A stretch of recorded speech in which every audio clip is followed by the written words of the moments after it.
今天跟大家聊一个有点饿的话题，饿肚子可以让你长寿吗？是不是越饿越年轻？不要着急，我用科学知识来告诉你，答案可能比你想的更复杂。首先，最新有研究显示，饿肚子不只是肚子咕噜咕噜的叫，它可能通过你的大脑调控你的免疫系统。在2025年，有个研究发现，大脑可以感知你的饥饿，同时会激活下丘脑的 AGRP 神经元，只需要4个小时。就可以减少血液中出炎症的单核细胞的数量。这跟你吃多吃少没有关系，它主要是通过你的大脑的神经信号命令免疫系统降低它的活性，帮你对抗炎症性疾病，比如说动脉硬化呀。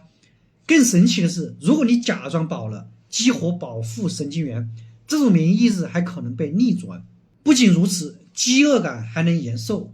2023年的一个果蝇研究发现，触发饥饿感，不管是少吃某些氨基酸，还是直接刺激大脑，都可以让果蝇的寿命延长50%，即便它吃的比平时还多。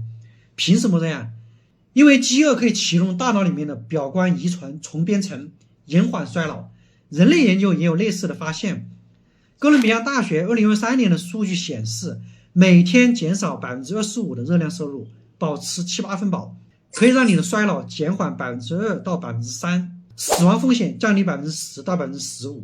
但是有人说饿得好痛苦，但是不要担心，科学家发现还有捷径。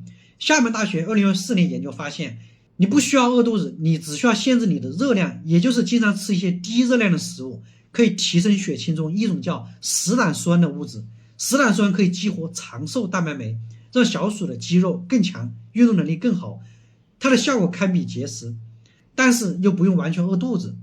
不过这招目前只是在动物上实验过，人类还需要等一等。当然，这些研究还是有一定的局限性，这些发现大多数是来自果蝇和小老鼠，人类的效果还不知道，还需要验证。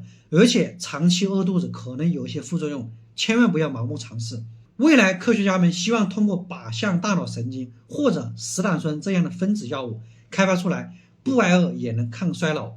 总结一下，适度的饥饿可能会通过大脑和免疫系统帮助你延缓衰老，但是不要急着饿肚子，可以采用间歇式进食，是个更好的选择。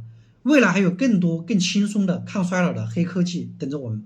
好了，今天的科普就到这里，你觉得饿肚子长寿的方法靠不靠谱？欢迎留言，我们下期见。